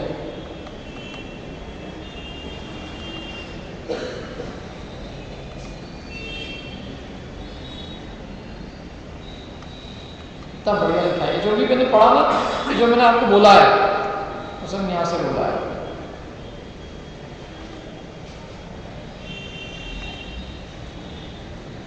ये सब मोक्ष प्रकाशक में सब लिखा है। पढ़ो, कौन पढ़ेगा? एक पैराग्राफ जरा पढ़ के तो सुना दो। क्या नाम है भाई साहब का? सुना दो पढ़ के। हाँ, अब कुदरत का निरूपण करते हैं जहाँ हिंसादी पाप, आराम से आराम धीरे धीरे। हाँ, जहाँ हिंसादी पाप उत्पन्न हो, वह विषय कषायों की वृद्धि हो, वहाँ धर्म माने सो कुधर्म जानना। बहुत बढ़िया है ना। दोनों बातें आ गई कि नहीं? अभी इसी को दौलत राम जी ने छंद में लिख दिया। बात वही है क्या? जहाँ हिंसा आदि पाप उत्पन्न हो, रस स्थावर मरण खेत और राग आदि भाव हिंसा समेत विषय कषाय की 5 इंद्रिय के विषयों की और कषाय की वृद्धि हो। वहां धर्म माने, देखिए एक चीज ध्यान रखना, हिंसा और विषय कषाय वो कुधर्म नहीं है। 5 इंद्रिय के विषय भोगना, कषाय करना और हिंसा होना वो कुधर्म नहीं है। तो कुधर्म क्या है? उसको धर्म मानना कुधर्म। पाप करना वो तो पाप तो सबके जीवन में होते हैं, लेकिन पाप में धर्म मानना, विषय कषाय में धर्म मानना वो कुधर्म है। आगे आगे पढ़ना। यज्ञादि क्रियाओं में महान हिंसाचित उत्पन्न करे, बड़े जीवों में घात करे और इंद्रियों का विषय पोषण करे, उन जीवों में दुष्ट बुद्धि करके रौद्र ध्यानी हो, तीव्र लोभ से औरों का बुरा करके अपना कोई प्रयोजन साधना चाहे और ऐसे कार्य करके वहाँ धर्म माने, सो कुधर्म। अभी आप पढ़ के आना है, मैं तो एक भाई साहब से मैंने पढ़वा लिया, यानी आप सबकी जिम्मेदारी है। अगली बार मैं इसमें से चीज़ें पूछूंगा और मैं चालू नहीं कर, कल की तो बात है, कल मैं एक लाइन भी आगे नहीं बढ़ूंगा यदि आप लोग पढ़ के नहीं आओगे। मोक्षण प्रकाशन जिसको चाहिए हो मंदिर से ले जाओ, मैं अभी आपको सबको एक दिलवा दूंगा, लेकिन कल का ये होमवर्क है। No, without homework no one is allowed to come in the class. Okay, बिना होमवर्क के किसी क्लास में आने की अनुमति नहीं है। 15 मिनट में पढ़ा जाएगा, क्योंकि ये सब चीज़ें अपन यहीं पढ़ेंगे तो अपना सारा टाइम एक दिन तो मिलता है सारा सप्ताह में, अब इसी में सारा दिन चला जाएगा। पढ़ो इस सब को क्या क्या लिखा है। तीर्थों में स्नान करे, तीर्थों में सिद्धपुर जाके स्नान करे, नदी में जाके नर्मदा में। छोटे बड़े बहुत जीवों की हिंसा हो, शरीर को चैन मिलता है, विषय पोषण होता है, काम आदि बढ़ते हैं, कुतूहल वगैरह करते हैं, खेल कूद कषाय भाव बढ़ाता है, धर्म मानता है, सो यह कुधर्म है। देखो एक बात है, अपने को जो काम करना हो, खाने के खेलने के सब अपने घर पे कर लो। क्या विषय कषाय के स्थान पे कर लिया, जहाँ सब लोग कह रहे हैं कि हाँ ये जैसे धर्मशाला है, यानी धर्मशाला नहीं कर्मशाला कहना चाहिए, तो उस पर करे वो पाप, घर में करे पाप तो इतना पाप नहीं है। और तीर्थ क्षेत्रों में जाके वहाँ क्या करके आए, सारे विषय कषाय के काम करके आए, शाम को बोले आज तो बहुत धर्म करके आए, तीर्थ यात्रा करके आए। तीर्थ यात्रा में क्या कहते हैं, भगवान के पास कितनी देर बैठा, 10 मिनट, तो बाकी और 1 घंटा तो मैंने नर्मदा में नहा के आया, 2 घंटे में दाल भात खाया, और क्या दाल यही चल रहा है। आप तो दिन भर की यदि किसी की पिकनिक पार्टी का हिसाब किताब पूछो, अपने मलारगंज की पार्टी को छोड़ देना, मलारगंज का महिला मंडल सबसे आगे है। मैं तो सही में कहता हूँ पूरी दुनिया में काबिल तारीफ है अपने, बाकी नहीं तो 99% ये स्थिति है कि वो जो महिला मंडल जो काम करके आएगा वो या तो तंबोला खेल के आएगा, कोई ऐसी ऊट पटांग प्रतियोगिता करके आएगा, आपस में कषाय बढ़ा के आएंगे और धर्म के नाम पे कुछ नहीं करेंगे। ये तो यहाँ अपना भाग्य है, बस कल पढ़ के आना है, कल ये सब लोग पढ़ के आएंगे, मेरे से ले जाना आप ये सब। ये तो अपना भाग्य है कि अपन यहाँ पे ऐसे अच्छी जगह उत्पन्न हुए हैं, बाकी तो नहीं सब चलता आता है। पेज नंबर 188 से ही 188 पेज नंबर मोक्षण प्रकाशन ग्रंथ, जिसको भी ग्रंथ चाहिए हो क्लास के बाद मिल ले, उसको ग्रंथ जरूर मिल जाएगा, और नहीं तो PDF है इसी नेट पे। अंतर है क्या? तो आपको ये पढ़ लेना, कुधर्म का निरूपण और उसके श्रद्धानादि का निषेध। और कल मैं आप सब लोगों से पूछूंगा, 3 4 पॉइंट आप सबको बताना है कि हमने उसमें क्या क्या चीज पढ़ी जिसमें लोग धर्म मानते हैं, और वो है क्या, कुधर्म। ठीक है, जिन्होंने स्थिति के सब लोग पढ़े।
चाहिए किसी को?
इसमें तो प्रोजेक्टर हो गया ये, पता नहीं क्या ये भी प्रोजेक्टर ही है, ये सब क्या हो गया अंदर।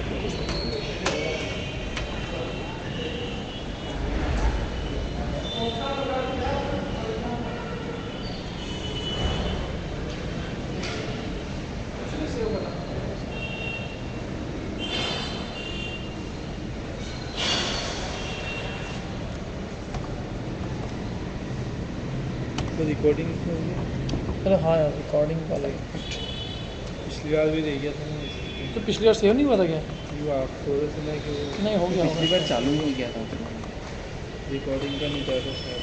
हाँ।